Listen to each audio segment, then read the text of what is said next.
दोस्तों क्या हो अगर कोई कमजोर सा लड़का जिसे कोई भी पीट पाट ले, वो इतनी मेहनत करे कि वो मेहनत करके दुनिया का सबसे बड़ा कुंफू मास्टर बन जाए। कुछ ऐसा ही होगा हमारी इस आज की कहानी में। फिल्म की शुरुआत होते ही हमें जोई को दिखाया गया, जो कि जापान में रहने वाला एक कोरियन लड़का था। दरअसल ये फाइटर प्लेन का पायलट बनना चाहता था, इसीलिए उसने जापान की एयरफोर्स में शामिल होने का फैसला कर लिया। और यही बात दिल में ठाने एक दिन वो अपने दोस्त चुनवे के साथ इस एयरफोर्स ट्रेनिंग के लिए रवाना हो गया। वो ट्रेनिंग करने चले तो गए, लेकिन जापानियों ने इन कोरियंस के साथ बड़ा ही बुरा व्यवहार किया। उन्होंने इन सभी को खंभों से बांधकर इनकी बुरी तरह पिटाई की। कुछ देर बाद यहाँ पर कैप्टन केटो आया और कहा कि इन सभी कोरियन की रस्सियों को खोला जाए। उन्हें जैसे आजाद किया गया, उनमें से एक ने केटो को गंदी गंदी गालियां देना शुरू कर दिया। अब केटो ने ये गालियां सुनकर जोई को मुकाबला करने के लिए चुनौती दी, जिसमें शर्त ये थी कि अगर वो जीत गया तो सभी कोरियंस को आजाद कर दिया जाएगा। इसलिए इन दोनों की फाइट शुरू हो गई। हालांकि जोई एक कोरियन फाइटिंग तकनीक का इस्तेमाल करता है, लेकिन केटो उसे बड़ी ही आसानी से पीट डालता है। हरा दिया उसने इसे। लेकिन इससे पहले वो उसकी जान ले लेता है। इनके अड्डे पर अमेरिकी लड़ाकू विमानों ने अटैक कर दिया और ये बढ़िया मौका देखकर सभी कोरियन अपनी जान बचाकर वहां से भाग निकले। इसके बाद जोई ने टोक्यो में चुनबे की एक छोटी सी परचूनी की दुकान पर हाथ बटाना शुरू कर दिया। अब यहाँ पर सब कुछ ठीक चल ही रहा होता है कि एक दिन याकुजा नाम के कुछ बदमाश आकर चुनबे की दुकान पर उससे हफ्ता वसूली करने लगे। लेकिन चुनबे ने साफ इनकार कर दिया कि चल वे, मैं कोई हफ्ता वफ्ता नहीं देने वाला। और उसकी इस हीरोपंती के लिए उसकी अच्छी खासी धुलाई कर दी गई। अब यहाँ उसे मार खाता देख जोई ने अपने दोस्त को बचाने की कोशिश की। वो सभी गुंडों का अकेला सामना करने लगा, लेकिन तभी याकुजा ने उसकी गर्दन पर ये वाली तलवार रख दी। इससे वो इतना डर गया कि उसने पैंट में ही पेशाब कर दिया और ये देखकर याकुजा ने उससे उसका ही पेशाब चाटने को कहा। इस भीड़ से भरे बाजार में उसकी अच्छी खासी बेइज्जती कर दी गई। अब सभी लोग उसका मजाक उड़ाने लगे कि ये ले बेटा और बन हीरो। लेकिन भीड़ में खड़ा बूमसो नाम का आदमी ये सब नोटिस कर रहा था, जिसके बाद वो जोई के पास आया। वो उसे जमीन से उठाने लगा। ये देखकर बदमाश भड़क गए, इसीलिए अकेला उसने उन सबका सामना किया और एक एक करके उन सबकी खटिया खड़ी कर दी। जोई ये सब वहीं खड़ा छुपकर देख रहा था और अपनी गैंग को हारता देख अब याकुजा चुपचाप वहां से कान दबाकर निकल लिया। इसके बाद हमें पता लगा कि बूमसो भी असल में एक मार्शल आर्टिस्ट है। वो भी जोई की तरह ही कोरिया से था। इसके बाद वो चुनबे और जोई को एक सर्कस में ले आया। यहाँ उन्होंने देखा कि काफी सारे कोरियन एक साथ काम करके यहाँ अपना गुजारा कर रहे थे। यहाँ पर सभी गुमजो की बहुत इज्जत किया करते थे, क्योंकि इन सभी के खाने पीने का इंतजाम वही करता था। वो तो कोरियन बच्चों के लिए यहाँ एक स्कूल खोलने की भी कोशिश कर रहा था। तभी जोई ने बूमजो से उसे लड़ना सिखाने की उससे रिक्वेस्ट की, लेकिन बूमजो ने उससे ये कहकर मना कर दिया कि भाई लड़ाई वड़ाई में कुछ नहीं रखा, कोई अच्छा सा काम धंधा देखो। लेकिन जोई ने भी अब अपने मन में लड़ने की बात ठान ली थी, इसलिए वो तेज बारिश में बूमजो के दरवाजे पर जाकर खड़ा हो गया। इसके बाद हमने एक फ्लैशबैक का सीन देखा, जहाँ पर हमने देखा कि जोई बचपन में बूमजो से ही मार्शल आर्ट सीखा करता था, लेकिन कुछ आर्थिक तंगियों की वजह से बूमजो को अपना शहर छोड़ना पड़ा था। अब दिन निकल आया था और जोई अभी भी बूमजो के घर के बाहर ही बैठा था। उसने मन में ठान लिया कि अगर वो लड़ना सीखेगा तो सिर्फ बूमजो से। और उसकी ये डेडिकेशन देखकर बूमजो भी उसे सिखाने के लिए तैयार हो गया, मान गया वो। उसने जोई को मार्शल आर्ट सीखने वाले कपड़े और एक बुक दी। फिर उसने कहा कि बिना किसी न्याय के ताकत होने से चारों ओर कोहराम मच जाता है, इसलिए इस आर्ट का इस्तेमाल खुद के और दूसरों की हिफाजत के लिए किया जाता है। अब जल्दी ही जोई बूमजो के ग्रुप में शामिल हो गया और इसने रिक्शा चलाना शुरू कर दिया और खाली समय मिलते ही वो बूमजो से मार्शल आर्ट सीखता। एक दिन जोई ने देखा कि कुछ अमेरिकन पुलिस वाले एक जापानी औरत को परेशान कर रहे थे। चुनबे ने उसे समझाया भी कि भाई ये सब छोड़, चल हम चुपचाप घर चलते हैं। लेकिन चुनबे ने सीधा जाकर पुलिस वालों पर हमला करके उस औरत की इज्जत बचा ली। इसके बाद वो सबकी नजर में हीरो बन गया और साथ ही वांटेड भी, क्योंकि वो जापानी औरतों को गलत पुलिस ऑफिसर से बचाता था। इसी बीच इसकी दोस्ती योको नाम की एक लड़की से भी हो गई, जिसे कि इसने बचाया था और फिर इसने खुद उसे बचाकर ये सब किया। खैर अगले कुछ दिनों बाद याकुजा के आदमी उस सर्कस में घुस आए और अपनी उस दिन की बेइज्जती का बदला लेने के लिए बूमजो को खोजने लगे। जल्द ही बूमजो बाहर आकर अकेले ही भूखे शेर की तरह इन पर टूट पड़ा और सबका सफाया कर डाला। लेकिन गुंडों की तादाद ज्यादा थी तो वो इस पर हावी हो गए और याकुजा ने मौका देख बूमजो को मार डाला।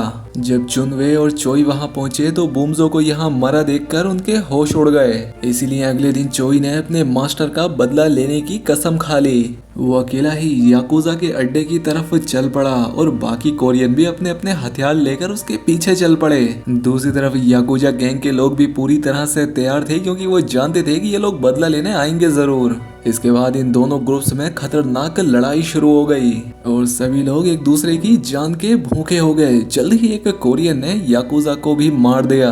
तभी यहाँ पर पुलिस भी आ पहुंची, जिन्होंने की बड़ी मुश्किल से इन दोनों ग्रुप्स की लड़ाई को बुझाया। इसके बाद चोई ने अपना सारा सामान पैक कर लिया और उसने इन सारी चीजों से संन्यास लेकर अकेले में अपनी जिंदगी बिताने का फैसला किया। उसे इस चीज का बहुत दुख था कि वो अपने लोगों को बचा ना सका। तभी यहाँ योको आ गई और उसने इससे रुकने को कहा, लेकिन जोई इसकी भी बात ना सुनते हुए यहाँ से चला गया। जंगलों में जाकर एक बार फिर से बड़े ही जोश के साथ उसने अपनी ट्रेनिंग को शुरू कर दिया। वो सर्दी, धूप, छांव, ठंड हर मौसम में दवा कर ट्रेनिंग करता रहता। उसने यहाँ अपनी ट्रेनिंग के लिए कई सारी चीजें बनाई और अपने मास्टर की वो दी हुई किताब पढ़ना शुरू कर दी। शुरुआत में इतने ठंडे मौसम में रहने में उसे काफी परेशानियां हुई, लेकिन कुछ दिन वहाँ बिताने पर उसके शरीर ने इस मौसम को अडॉप्ट कर लिया। धीरे धीरे वो इतना ज्यादा ताकतवर हो गया कि वो अपने एक ही बार से पत्थर के 2 टुकड़े कर देता। वो हर वक्त अपने शरीर को ज्यादा ताकतवर बनाने में लगा रहता। कई महीनों की ट्रेनिंग करने के बाद उसे ये यकीन हो गया कि उसके मास्टर की दी हुई उस किताब से उसने सब कुछ सीख लिया है। इसके बाद वो उन जंगलों से फिर से वापस जापान शहर में आ गया और वहाँ के सबसे खूंखार फाइटर्स को चुनौतियां देने लगा। खैर, अब वो सबसे पहले लीजो डूजो नाम के एक कराटे स्कूल में गया। अपने सड़े गले कपड़ों में ही वो अंदर चला गया और डोजो के लीडर को मुकाबले के लिए ललकारा। लीडर उसका हुलिया देखकर हंसने लगा कि ये पिट जाएगा मुझसे, इसीलिए उसने अपने एक सस्ते फाइटर को भेजा। लेकिन जोई ने दो एक एक करके एक ही झटके में 10 फाइटर को निपटा दिया और आखिर में डोजो के लीडर को भी हराकर वो जापान के सभी अखबारों में छा गया। जब पूरे जापान में चोई की इस बहादुरी के चर्चे होने लगे तो ये खबर कीटो तक भी पहुंच गई। और अब क्योंकि कीटो जापान की कराटे एसोसिएशन का चीफ था और कोरिया से आए इस नॉर्मल से लड़के को जापान के अच्छे अच्छे फाइटर्स को हराता देख वो परेशान हो उठा। दूसरी तरफ चोई एक के बाद एक जापान के सभी धुरंधर फाइटर्स को हराता जा रहा था। उसने हर एक फाइटर को हराने में महारत हासिल कर ली, चाहे वो कोई सी भी मार्शल आर्ट जानते हों। अपनी काबिलियत की वजह से वो पूरे जापान में फेमस हो गया। फिर एक दिन उसकी मुलाकात अपनी पुरानी गर्लफ्रेंड योको से हुई। उसकी इस शोहरत से जलकर कीटो ने एक अफवाह फैला दी कि वो दरअसल कोई चीटिंग से जीतने वाला बहरूपिया है और इसके साथ ही साथ उसने अपने एक आदमी को चोई को मारने के लिए भी भेज दिया। उस किलर ने चोई को भरे बाजार में देखा और मौका पाकर उसके पेट में चाकू घोंप दिया, लेकिन खुशकिस्मती से चोई की जान बच गई और इस सब का खर्चा उसकी गर्लफ्रेंड योको ने उठाया। वो उसका पूरा ध्यान रखती थी। एक दिन चोई को चुनवे की कॉल आई और उससे मिलकर उसे ये पता लगा कि कोई उसे मारने का प्लान बना रहा है और अगर उसने कीटो का मुकाबला ना किया तो वो अपनी जान से हाथ धो बैठेगा। चुनवे के घर से निकलने के बाद उसका सामना उसी हत्यारे से हो गया जो उसे मारने आया था। अब इन दोनों में लड़ाई शुरू हो गई, लेकिन एक पंच में ही चोई ने उसका काम खत्म कर दिया। लेकिन जब चोई को ये पता लगा कि इस किलर का एक बीवी और बच्चा है तो उसे अपने किए पर बहुत शर्मिंदगी हुई। इसलिए चोई उनके पास माफी मांगने गया और माफी मांगते हुए कहा कि आज से तुम्हें पूरे जिंदगी भर पालने की जिम्मेदारी मैं लेता हूँ। चोई ने अपने मास्टर की दी हुई वो ड्रेस भी उसकी बीवी को सौंप दी और कहा कि आज के बाद मैं किसी से नहीं लड़ूंगा। हालांकि किलर की बीवी ने चोई को माफ तो नहीं किया, लेकिन अब चोई दिन रात उसके घर के बाहर बैठा रहता था। लेकिन एक दिन वो मान गई जब उसने देखा कि चोई उसके बेटे को अपनी कमर पर लाद कर पहाड़ के ऊपर का नजारा दिखाने गया है।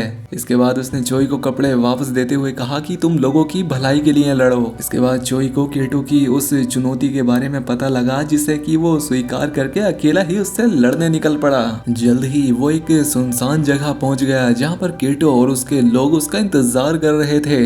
पहले चोई ने कीटो के बदमाशों को निपटाया और बड़ी आसानी से उनका सफाया कर दिया। इसके बाद फाइनल बॉस कीटो उसके सामने आया। कीटो को लगता था कि मुझसे अच्छा फाइटर पूरी दुनिया में नहीं है और वो बड़ी आसानी से चोई को हरा सकता है, लेकिन देखते हैं क्या होता है। अब लड़ाई शुरू हो गई और चोई के लड़ने का तरीका इतना बढ़िया था कि कीटो का उसके सामने टिक पाना भी मुश्किल हो रहा था। चोई ने कीटो पर ताबड़तोड़ हमले किए जिससे कीटो जमीन पर गिर पड़ा।